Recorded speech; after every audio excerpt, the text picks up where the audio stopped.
हरे कृष्णा। श्रीमद् भागवतम छठवें स्कंद के हम लोग अध्याय संख्या 16 से पाठ कर रहे हैं। और हमने देखा किस प्रकार नारद मुनि चित्रकेतु को उपदेश दे रहे हैं और उन उपदेशों के चलते किस प्रकार चित्रकेतु को भगवान की प्राप्ति का माध्यम समझ में आ रहा है। अंत में भगवान को प्रार्थना करते हुए नारद मुनि बोल रहे हैं, ओम नमो भगवते महापुरुषाय महानुभावाय महाविभूतिपतये सकल सत्वत परिवृद्ध निकर कर कमल कृष्ण कुडमन ललित चरणारविंद जुगल परमा परमेष्ठिन नमस्ते। कृष्ण कृष्ण कृष्ण हरे राम राम राम हरे हरे हरे हरे कृष्ण कृष्ण कृष्ण हरे राम राम हरे हरे हरे हरे कृष्ण कृष्ण कृष्ण हरे राम राम। नीतू माता जी पढ़िए। हरे कृष्ण प्रभु जी, दंडवत प्रणाम। हे बैकुंठ लोक में आसीन दिव्य ईश्वर, आपके चरण कमल सदैव श्रेष्ठ भक्तों के समुदाय के कर कमलों के द्वारा चापे जाते हैं। आप छह ऐश्वर्यों से पूर्ण श्री भगवान है। आप पुरुष सूक्त की स्तुतियों में वर्णित परम पुरुष हैं। आप परम पूर्ण समस्त योग शक्तियों के स्वरूप प्रसिद्ध स्वामी हैं। मैं आपको सादर नमस्कार करता हूँ। हरे कृष्ण प्रभु जी। तो भगवान के गुणगान करते हुए अंत में ये प्रणाम मंत्र बोल करके नारद मुनि अंत कर रहे हैं, भगवान के गुणों को, भगवान के ऐश्वर्यों को और भगवान की भक्तों के साथ संबंध को स्थापित करते हैं। अर्चना माता जी। तात्पर्य ऐसा कहा जाता है कि परम सत्य तो एक है, किंतु वे ब्रह्म, परमात्मा तथा श्री भगवान जैसे विविध रूपों में प्रकट होते रहते हैं। पिछले श्लोकों में परम सत्य के ब्रह्म तथा परमात्मीय स्वरूपों का वर्णन हो चुका है। अब यह परम पुरुष के प्रति भक्ति योग में की गई स्तुति है। इस प्रसंग में सकल सात्वत परिवृद्ध शब्दों का प्रयोग हुआ है। सात्वत शब्द का अर्थ है भक्तजन और सकल का अर्थ है सब मिलकर। भक्तों के भी चरण कमल होते हैं और वे अपने कर कमलों से श्री भगवान के चरण कमलों की सेवा करते हैं। कभी कभी भक्त श्री भगवान के चरण कमलों की सेवा में सक्षम नहीं होते, इसलिए श्री भगवान को परम परमेष्ठिन कहा गया है। परम पुरुष होते हुए भी वे भक्तों पर अत्यंत दयालु रहते हैं। श्री भगवान की सेवा करने हेतु कोई भी योग्य सक्षम नहीं है, किंतु फिर भी यदि भक्त उसके योग्य नहीं होता तो दयालु श्री भगवान उसके इस विनीत प्रयत्न को स्वीकार कर लेते हैं। हरे कृष्ण। प्रकार यहाँ देखा जा रहा है कि भगवान के तीन रूप, परमात्मा, ब्रह्मन और भगवान। और इसमें जो भगवान रूप है वो महत्वपूर्ण क्यों है? वो महत्वपूर्ण इसलिए है क्योंकि इस भगवान रूप में भगवान अपने भक्तों के साथ आदान प्रदान करते हैं या अपने भक्तों को उनकी सेवा करने के लिए अवसर देते हैं। यद्यपि भगवान परम परमेष्ठिन अर्थात सभी वस्तुओं से ऊपर हैं, कोई भी व्यक्ति सक्षम ही नहीं है भगवान को सेवा करने के लिए। अगर हम कभी भी सोचें कि हम भगवान को सेवा कर सकते हैं तो ये मूर्खता होगी, हम भगवान को सेवा करने में असक्षम है। लेकिन भगवान अवसर देते हैं अपने भक्तों को सेवा करने के लिए, इसलिए भगवान रूप को सर्वश्रेष्ठ माना गया है। शास्त्र में उदाहरण है कि जिस पेड़ में फल अधिक होते हैं वो पेड़ झुक जाता है। उसी प्रकार ब्राह्मण सबसे ज्यादा कठिन है साक्षात्कार करने के लिए, लेकिन सबसे निम्न स्तर है भगवत प्राप्ति का। परमात्मा उससे कम थोड़ा कठिन है, लेकिन भगवान की और ज्यादा उपलब्धि योगियों को हृदय में दर्शन के माध्यम से मिलती है और भगवान सुलभ हो जाते हैं। वेदेशु दुर्लभ अदुर्लभ आत्मभक्तो, जो वेदों के लिए दुर्लभ है वो भगवान अपने भक्तों के लिए सुलभ बन जाते हैं। इस तरह भगवान के गुण यहाँ पर बताए जा रहे हैं। तो यहाँ नारद मुनि चित्रकेतु को अपने जो वचन है उनको देना समाप्त करते हैं। श्री शुक उवाच भक्त्या एतां प्रपन्नाय विद्यमादिश्य नारद ययादङ्गिरः साक्ष्यं साकं धाम स्वयंभुवं प्रभो। शोभा माता जी।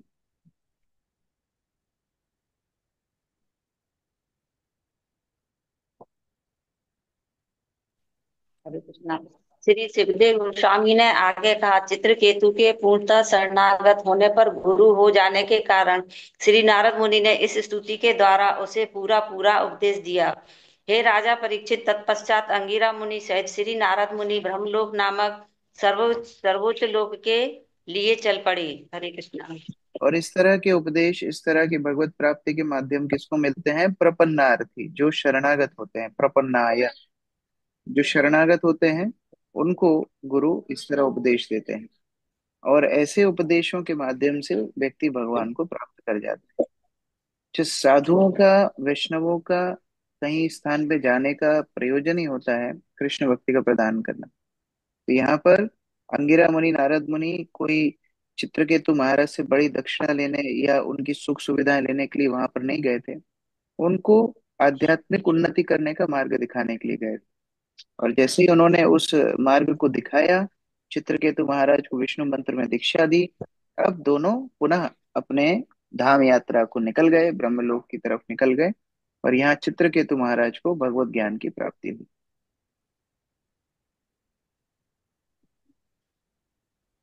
आरती माता जी पढ़िए।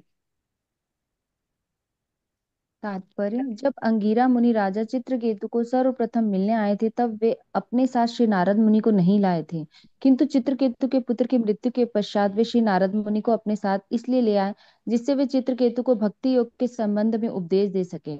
अंतर यह था कि प्रारंभ में चित्रकेतु में वैराग्य वृत्ति नहीं थी, किंतु अपने पुत्र की मृत्यु के बाद अब वह शोक से अत्यंत संतप्त था। जो भौतिक जगत तथा भौतिक संपत्ति की अराजकता के विषय में उपदेश दिए जाने पर उसमें वैराग्य जागृत हुआ। यही अवस्था है जिसमें भक्ति योग का उपदेश दिया जा सकता है। जब तक मनुष्य भौतिक सुख भोग में आसक्त रहता है, तब तक भक्ति योग समझ नहीं आता। इसकी पुष्टि श्रीमद् भगवत गीता में की गई है। भोगैर ऐश्वर्य प्रसक्तानाम तया पहत चेतसाम व्यवसात्मिका बुद्धि समाधौ न विधीयते। जो मनुष्य विषय भोग तथा लौकिक ऐश्वर्य में गहरी आसक्ति के कारण इस प्रकार मोहित हो रहे हैं, उनके चित्त में भगवत भक्ति का दृढ़ निश्चय नहीं हो पाता। जब तक मनुष्य विषय भोग के प्रति अत्यधिक आसक्त रहता है, तब तक उसका मन भक्ति में सेवा जैसे विषय पर केंद्रित नहीं हो पाता। इस समय पश्चिमी देशों में कृष्ण भावनामृत आंदोलन बहुत सफलतापूर्वक इसलिए महत्वपूर्ण महत्वपूर्ण शिक्षा दे रहे हैं श्रील प्रभुपाद। बोल रहे हैं अंगिरा मुनि पहले नारद मुनि को नहीं लाए क्योंकि उन्हें पता है समय व्यर्थ करने से कोई लाभ नहीं है। अभी इतना आसक्त है विषय के प्रति, विषय आसक्त मूर्खा, जो मूर्ख होते हैं विषय के आसक्त, उनके हृदय को शुद्ध करना बड़ा मुश्किल है, उनको आध्यात्मिक उन्नति का मार्ग दिखाना बड़ा मुश्किल है। तो कई बार लोग ऐसे आवेदन भी करते हैं कि हमें बड़े कोई सन्यासी से मिलवा दीजिए या बड़े कोई प्रभुपाद के शिष्य से मिलवा दीजिए। अभी ऐसी अवस्था में कोई पूरा दिन भी बैठा रहेगा ना बड़े वरिष्ठ भक्तों के साथ, तो भी उसका हृदय परिवर्तन नहीं होगा, क्योंकि आसक्ति इतनी है कि वो जो निर्देश हैं उनके, वो हृदय तक अंदर जाएंगे ही नहीं। इसलिए एक सिस्टम बनाया हुआ है, ठीक है, आप साधना कीजिए, आप हरिनाम का जप कीजिए, आप इस तरह तपस्या कीजिए, तब जाकर के गुरु के उपदेश ठीक प्रकार से अंदर जाते हैं। जब तक भोग और ऐश्वर्य के प्रति आसक्ति रहेगी, तब तक साधु गुरुओं की संगति ठीक प्रकार से व्यक्ति नहीं कर पाता है। नमिता माता जी पढ़िए।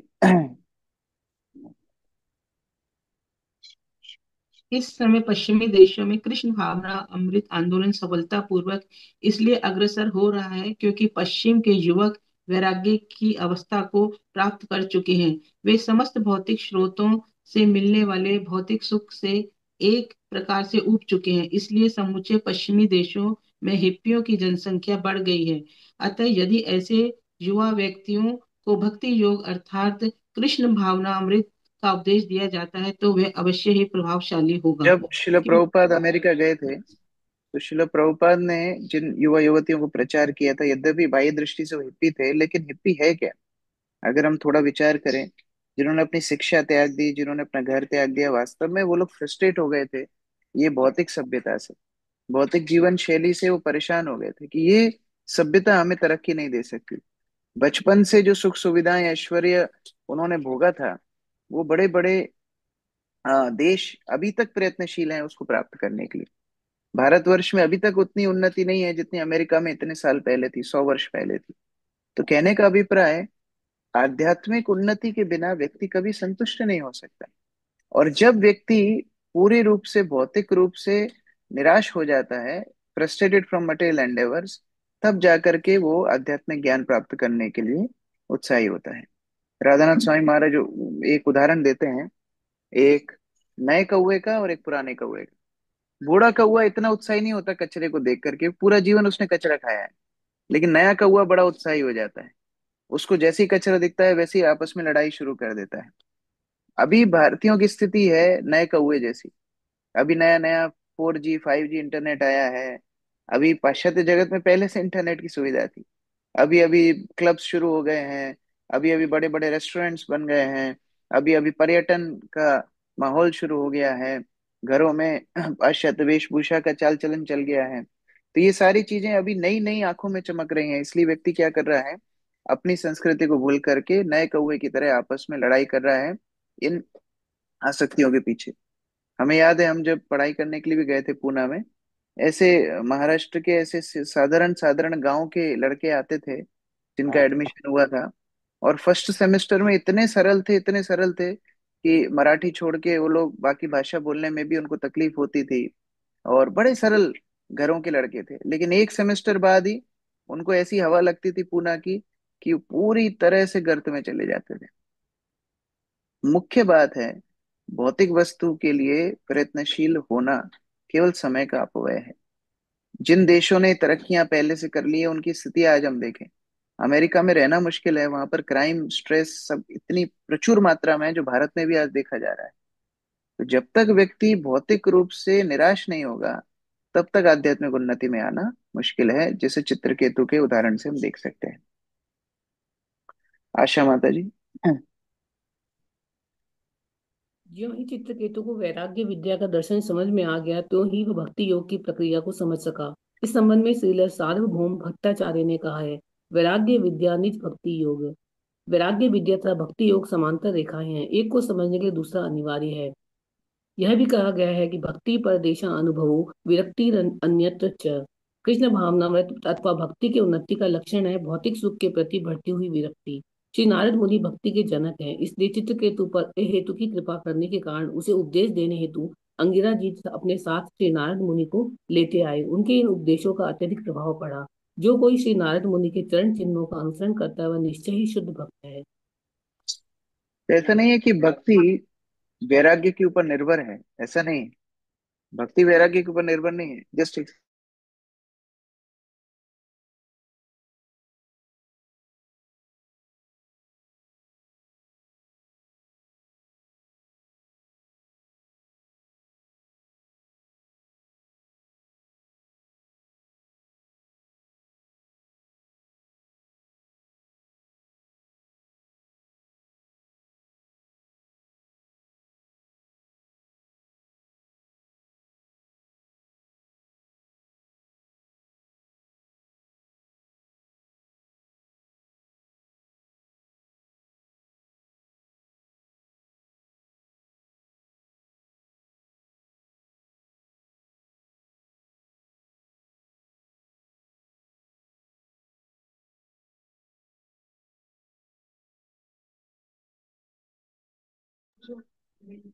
यहाँ पर बताया है सार्वभौम भट्टाचार्य का, वैराग्य विद्या निज भक्ति होगा।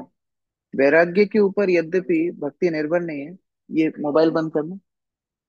यद्यपि वैराग्य के ऊपर भक्ति निर्भर नहीं है, लेकिन फिर भी वैराग्य सहायक है, सतोगुण सहायक है।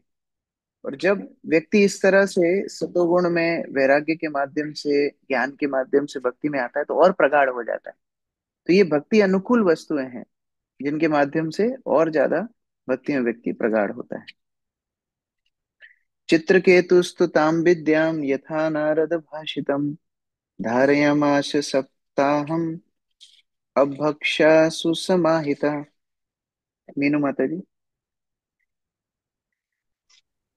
केवल जल पीकर उपवास करते हुए राजा चित्रकेतु ने श्री नारद मुनि द्वारा दिए गए मंत्र का 1 सप्ताह तक अत्यंत ध्यान पूर्वक निरंतर जप किया। तो 1 हफ्ते तक जो पद्धति नारद मुनि ने बताई, व्रत के साथ उन्होंने ये साधन किया। अब हम देख सकते हैं कि यद्यपि डायरेक्टली नारद मुनि ने ऐसा नहीं बोला कि केवल पानी पीना है या उपवास रखना है। इसी तरह ध्रुव महाराज को भी मंत्र दिया, विष्णु मंत्र दिया, लेकिन इस तरह उपवास इत्यादि की विधि नहीं बताई। लेकिन अत्यधिक आहार, अत्यधिक निद्रा, अत्यधिक तमोगुण में रह करके भक्ति नहीं हो सकती। तो कई बार लोग ऐसा तर्क करते हैं कि आप इस्कॉन में 4 बजे उठने के लिए क्यों बोलते हो? कहाँ लिखा है भगवत गीता में, कहाँ लिखा है 4 बजे उठने के लिए? हम 8 बजे भी तो मंगला आरती कर सकते हैं, हम 9 बजे भी तो मंगला आरती कर सकते हैं। लेकिन वही भगवत गीता में सतोगुण की प्रधानता भी बताई है। तो जो सतोगुण सहायक है, वो वस्तुएं करने से भक्ति में लाभ मिलता है। कई लोग ऐसे ही बोलते हैं, कहाँ भगवत गीता में लिखा है कि प्याज लहसुन नहीं खाना चाहिए? लेकिन प्याज लहसुन तमोगुण ही है। अब व्यक्ति तमोगुण में रहेगा तो भक्ति नहीं कर पाएगा, ये तो गीता में स्पष्ट लिखा है कि तमोगुणी व्यक्ति प्रमाद आलस से ग्रसित होता है और वो आध्यात्मिक उन्नति नहीं कर सकता। तो इसीलिए ये चीजें अपने आप स्वीकार करनी चाहिए। भक्तों को बोलना नहीं पड़ना चाहिए कि नहीं सादा वेशभूषा पहनो। सादा वेशभूषा ये सतोगुण का लक्षण है। साफ सुथरा रहना सतोगुण का लक्षण है। सात्विक आहार ये भक्ति के लिए अनुकूल है। तो ये सारी वस्तुओं का जब ध्यान रखा जाएगा तो भक्ति में कम डिस्ट्रैक्शंस होंगे। ऐसा अनुभव तपस्वियों का, साधुओं का रहता है। ततः सा सप्तरात्रांते विद्यया धर्मान्नया विद्याधराधिपत्यम च लेभे प्रतिहताम नृपा। किरण माता जी। हरे कृष्णा। हे राजन परीक्षित, आपने गुरु से प्राप्त मंत्र के केवल 7 दिन तक अभ्यास करने पर राजा परीक्षित के ज्ञान चित्रकेतु को ज्ञान में उसकी आध्यात्मिक उत्पत्ति के मध्य फल के रूप में विद्याधारी लोक का अधिपति प्राप्त हुआ। तो शिल प्रभुपाद को किसी ने पूछा था कि कैसे कितना समय लगेगा अगर हम कृष्ण भक्ति का अनुसरण ठीक से करेंगे तो शुद्ध होने में, भगवत प्राप्ति में कितना समय लगेगा? प्रभुपाद बोलते हैं 1 सेकंड भी नहीं लगेगा।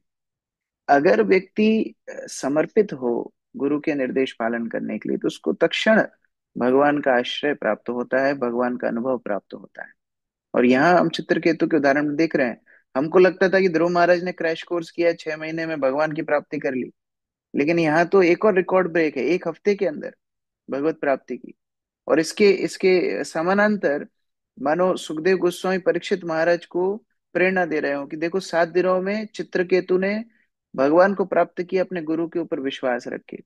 तो अगर आप भी श्रद्धा के साथ श्रवण करें, आपके पास भी 1 हफ्ता है, आप भी भगवान को प्राप्त कर सकते हैं। तो ये आशा का ग्रंथ श्रीमद् भागवत है, जहाँ हर व्यक्ति को आशा मिलती है कि अगर हमारा समर्पण, हमारी श्रद्धा प्रगाढ़ होगी तो भगवत प्राप्ति निश्चय होगा। वो भगवान हमें देने के लिए तैयार है। लेकिन क्योंकि हम चूक जाते हैं, इस कारण से फिर हम भगवत प्राप्ति में बड़ी समस्याएं भोगते हैं। महारानी माता जी, तात्पर्य। तात्पर्य यह दीक्षा प्राप्त कर लेने के बाद कोई भक्त अपने गुरु उपदेशों का कठोरता से पालन करता है तो उसे विद्याधर अधिपत्य का भौतिक ऐश्वर्य एवं अन्य पद स्वाभाविक ही उपरिणाम के रूप में प्राप्त होते हैं। भक्त को सफलता प्राप्त करने हेतु योग, कर्म या ज्ञान की साधना नहीं करनी होती। अकेले भगवत भक्ति ही उसे समस्त भौतिक शक्ति प्रदान करने के लिए समर्थ है। किंतु शुद्ध भक्त कभी भी भौतिक शक्ति के प्रति आसक्त नहीं होता, यद्यपि वह उसे बिना प्रयास के सुगमता से ही प्राप्त हो जाती है। चित्रकेतु को श्री नारद मुनि के उपदेशों के अनुसार भक्ति में तत्परता से अग्रसर होने से यह अतिरिक्त लाभ हो सकता है। हरे कृष्ण। इसलिए हम उल्टा सोचते हैं। हमको लगता है दीक्षा मिल गई बस, अब मैंने गंगा नहा ली, अब मेरा उद्धार गुरु कर देंगे। ऐसा नहीं होता है। दीक्षा वास्तव में शुरुआत है। दीक्षा अर्थ क्या है? इनिशिएशन, अर्थात शुरुआत है। दीक्षा लेना मतलब किसी शैक्षणिक संस्थान में, किसी विद्यालय में एडमिशन लेने के समान है। अब एडमिशन लेना, हाँ, अपने आप में एक सफलता है कि हमने कोई बड़े कॉलेज में एडमिशन ले लिया, लेकिन फिर आगे पढ़ाई करनी पड़ेगी, फिर आगे एग्जाम क्लियर करने पड़ेंगे, तब जाकर के व्यक्ति को डिग्री प्राप्त होगी। तो दीक्षा के पहले आता है इसलिए पुरश्चर्या। पुरश्चर्या मतलब दीक्षा की तैयारी। इस्कॉन में क्यों दीक्षा इतना रुला रुला करके देते हैं? क्यों? क्योंकि पुरश्चर्या अगर पूरा नहीं होगा तो दीक्षा के बाद व्यक्ति गुरु की निर्देशों को प्रगाढ़ रूप से पालन नहीं करेगा। इसलिए पुरश्चर्या, पुरश्चर्या अर्थात दीक्षा की तैयारी। इसलिए कुछ काल के लिए 16 माला का जप करने के लिए अलग अलग मंदिरों के अलग अलग ये हैं, कम से कम 6 महीना। लेकिन फिर 5 साल, 10 साल, 12 साल का ये अलग अलग गुरुओं के अलग अलग वेटिंग पीरियड हैं। फिर 4 नियमों का प्रगाढ़ रूप से पालन, कई मंदिरों में ऐसी अपेक्षा होती है कि आप भगवत गीता श्रीमद् भागवत का अध्ययन करें कि ये दीक्षा के पहले, फिर मंदिर में आकर के सेवा करें। ये सारी चीजें आवश्यक क्यों है? ये अभ्यास दीक्षा के पहले नहीं होगा ना।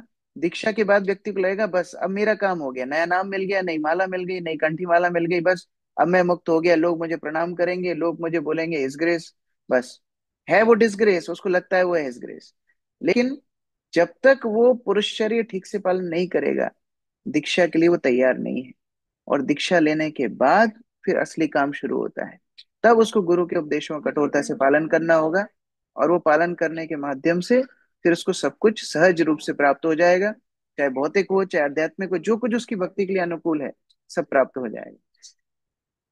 तथा कतिपयो हाविर विद्या हे ये धा मनोगति जगाम देव देवस्य शेषस्य चरणांकितम। विनोद प्रभु। हरे कृष्ण प्रभु जी, दंडोत प्रणाम। तदंतर कुछ ही दिनों में चित्रकेतु द्वारा जपे गए मंत्र के प्रभाव से उसका मन आध्यात्मिक उन्नति से अत्यधिक प्रकाशित हो गया और उन्होंने अनंत देव के चरणारविंद की शरण प्राप्त की। हरे कृष्ण प्रभु।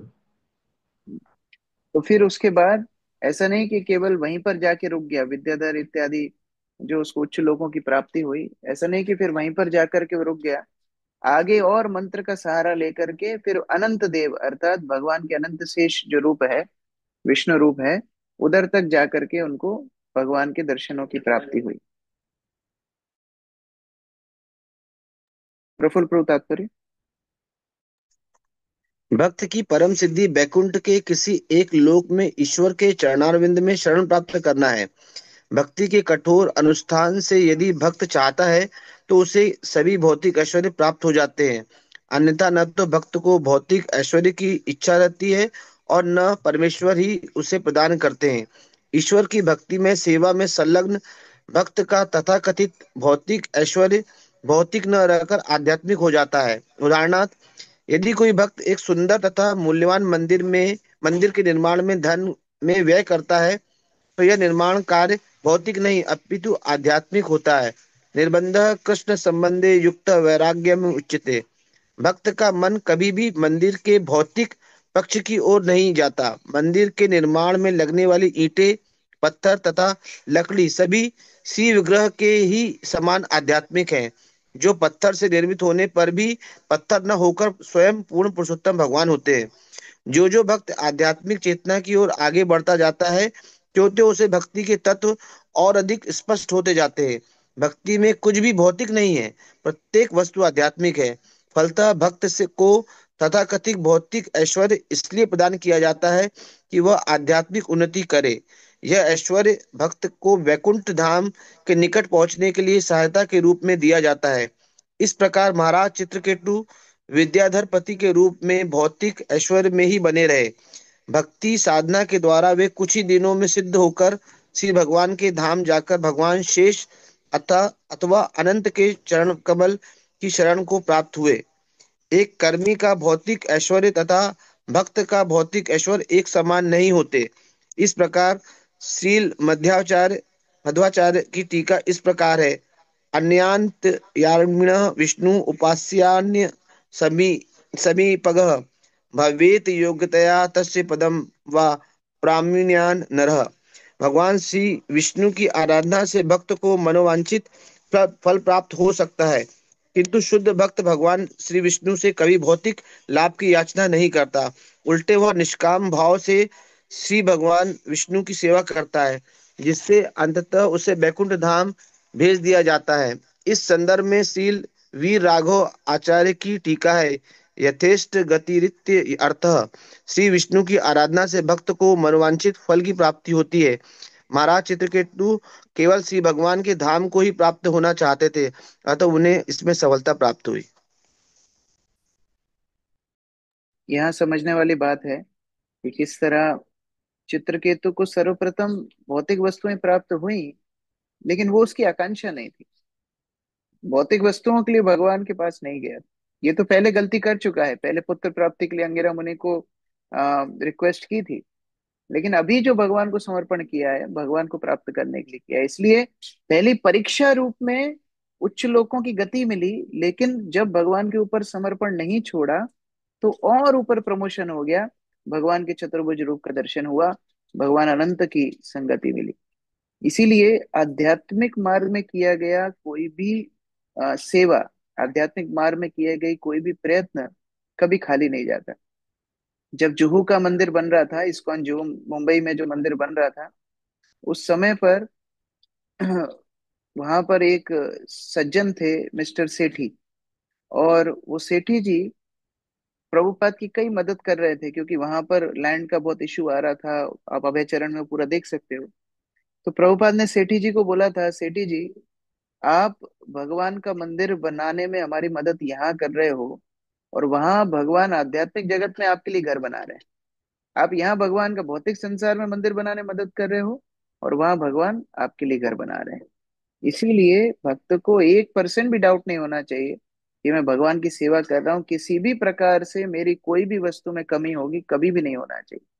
इसलिए यहाँ मध्वाचार्य से श्रील प्रभुपाद मध्वाचार्य की टीका से यहाँ पर बता रहे हैं कि कैसे भगवान की भक्ति से हर वस्तु प्राप्त हो सकती है, कोई भी वस्तु का अभाव नहीं होता। लेकिन भक्त भगवान से कोई भौतिक वस्तु मांगते ही नहीं। ये भक्तों का विश्वास, ये निष्ठा भगवान के चरणों में होती है। आज बहुत ही पुण्य दिवस है। आज श्रीला मध्वाचार्य का तिरुभाव दिवस भी है, और संयोगवश प्रभुपाद की कृपा से मध्वाचार्य की टीका भी तात्पर्य में आई।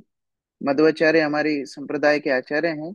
हम इस्कॉन में जो संप्रदाय में आते हैं, ब्रह्म मध्व गौड़ीय संप्रदाय, तो ब्रह्मा जी से शुरू होकर के मध्वाचार्य तक, और मध्वाचार्य से आगे चैतन्य महाप्रभु तक हमारी परंपरा चलती है। और चैतन्य महाप्रभु के अनुयायी उस परंपरा को आगे चलाते हैं। तो मध्वाचार्य बहुत एक प्रमाणित वैष्णव आचार्य हुए आज से 1200 वर्ष पहले भारतवर्ष में। लगभग 750 वर्ष पहले, सॉरी, यहाँ भारतवर्ष में उन्होंने जन्म लिया, पाजक क्षेत्र कर्नाटक में। और उडुपी में उन्होंने अपना मुख्य स्थान स्थापित किया। ये वायु के अवतार माने गए हैं, वायुदेव के अवतार माने गए हैं, हनुमान जी का अंश इनमें माना गया है। और साक्षात वेद व्यास से इन्होंने शिक्षा प्राप्त की। इन्होंने बद्रीनाथ की यात्रा की, और बद्रीनाथ के आगे आदि बद्री है, जहाँ ये यात्रा करके गए, व्यास देव का साक्षात्कार हुआ। और साक्षात वेद व्यास जो भगवान के अवतार हैं, वेद व्यास ने इनको शिक्षा प्राप्त कराई। और उस शिक्षा को लेकर के उन्होंने वेद वेदांत के ऊपर, भागवत के ऊपर, गीता के ऊपर टीकाएं लिखी, जिनका आधार हमारी परंपरा में लिया जाता है। आप शिल प्रभुपाद की टीका में कई बार देखोगे मध्वाचार्य ने इस तरह बताया, मध्वाचार्य क्योंकि हमारी परंपरा के आचार्य हैं।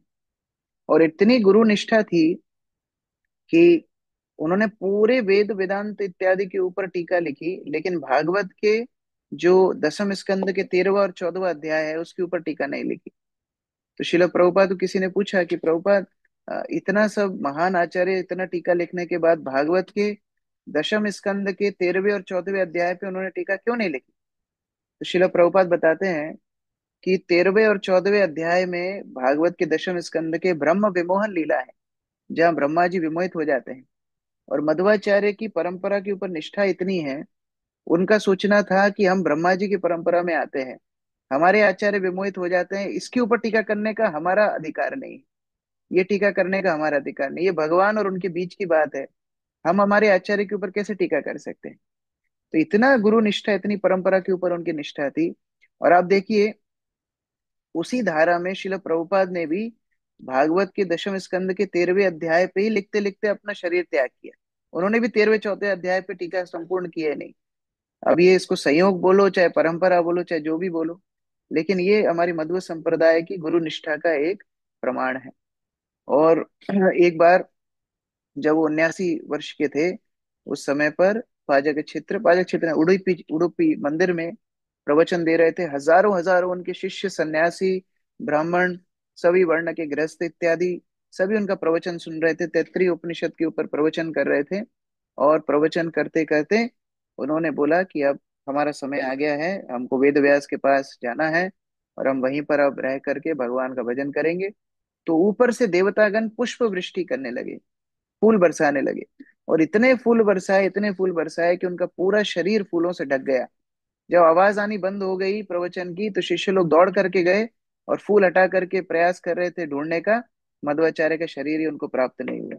तो आज ही का ये माघ मास के शुक्ल पक्ष की नवमी तिथि, आज के दिन उन्होंने अपना देह त्याग किया। तो आज के दिन हम उनके चरणों में प्रार्थना करें।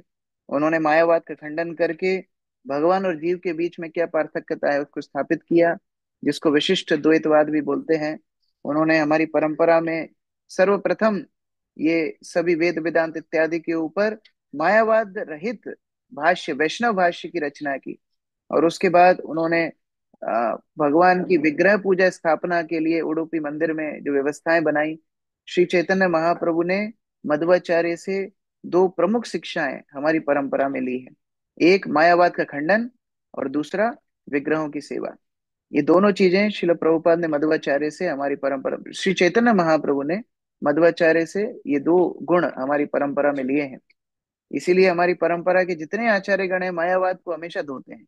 आप देखो प्रभुपाद के तात्पर्य जहां भी मौका मिल जाता है वहां मायावादियों को, निराकारवादियों को बहुत बहुत प्रभुपाद खंडन करते हैं, क्योंकि ये मध्वाचार्य की परंपरा है। तो उनके चरणों में हम प्रार्थना करें हम भी सिद्धांत के प्रति प्रगाढ़ हों, हम भी परंपरा के प्रति एकनिष्ठ हों और भगवान के समर्पण में अपने आप को प्रगाढ़ करें। हरे कृष्ण। ग्रंथराज श्रीमद् भागवतम की जय, श्री प्रभुपाद की जय, समवेत भक्त वृंद की जय। किसी का कोई प्रश्न है? यस, आरती माता जी। हरे कृष्ण प्रभु जगन्नाथ। हाँ प्रभु जी, हम बता रहे थे माधवाचार्य जी ने टीका नहीं की अपने आचार्य के ऊपर, और फिर प्रभुपाद ने भी नहीं की। तो मतलब आगे तात्पर्य मतलब है ना 18वें अध्याय तक, तो ये टीका है वेद व्यास जी की एक कंटिन्यू है प्रेरणा वो नहीं। नहीं, किसी की गलती नहीं है, ये एक भावना है। मान लीजिए आप आपके गुरु जमीन पर बैठे हुए हैं। अब आपका भाव है कि नहीं, हमें हमारे गुरु जमीन पर बैठे हैं, तो हम गड्ढा खोद के नीचे बैठेंगे। ये आपकी भावना बहुत अच्छी है, लेकिन जरूरी नहीं है सब लोग गड्ढा खोद के नीचे बैठे। ये एक उदाहरण है कि गुरु की निष्ठा के प्रति उनका कितना प्रगाढ़ विश्वास था। तो एक वो इंस्पिरेशन को, उस तथ्य को समझना है, उसकी डिटेल में नहीं जाना है। तो अगर किसी ने ब्रह्म विमोहन लीला समझाई, वो ऐसा नहीं है वो गुरु के प्रति निष्ठ नहीं है, लेकिन एक भावना है। जैसे कई वैष्णव ऐसे हैं जो अपने गुरु का नाम नहीं लेते। वो बोलते हैं गुरु महाराज बोलेंगे, गुरुदेव बोलेंगे, नाम नहीं लेंगे। उनसे पूछो कि नाम नहीं क्यों नहीं लेते हो? बोले जैसे एक पतिव्रता स्त्री अपने पति का नाम नहीं लेती है, ऐसे हम गुरु का नाम नहीं लेते हैं। तो भावना अच्छी है, लेकिन इसका मतलब ये नहीं है कि कोई नाम नहीं लेगा। तो एक शिक्षा लेने की बात है, वहां से एक इंस्पिरेशन लेने की बात है। ऐसा नहीं कि कोई भी अगर ब्रह्म विमोहन के ऊपर टीका करेगा तो वो गुरुनिष्ठ नहीं, ऐसा ऐसी बात नहीं। ठीक है। नहीं, मतलब आगे जो एक्सप्लेनेशन आई है भागवतम में, तो वो वेदी मतलब किसी ने तो किए होंगे बाकी ये आचार्यों ने की है, रामानुजाचार्य ने की है, वीर राघवाचार्य ने की है, जीव गोस्वामी ने की है, बाकी आचार्यों ने की है। तो उन सब के माध्यम से हमको वो शिक्षाएं मिलती हैं। इसमें श्री वीर राघव आचार्य पहली बार सुना है प्रभु जी, ये ये नाम ये फर्स्ट टाइम। हमारी गौड़ीय परंपरा के पहले के आचार्य हैं। उनके टीकाएं काफी प्रभुपाद रेफर करते थे। जी। और प्रभु जी एक और प्रश्न है, लास्ट में एक लाइन आई थी, श्री भगवान ये चित्रकेतु ने अनंत शेष के चरण कमल को प्राप्त हुए, शरण प्राप्त की।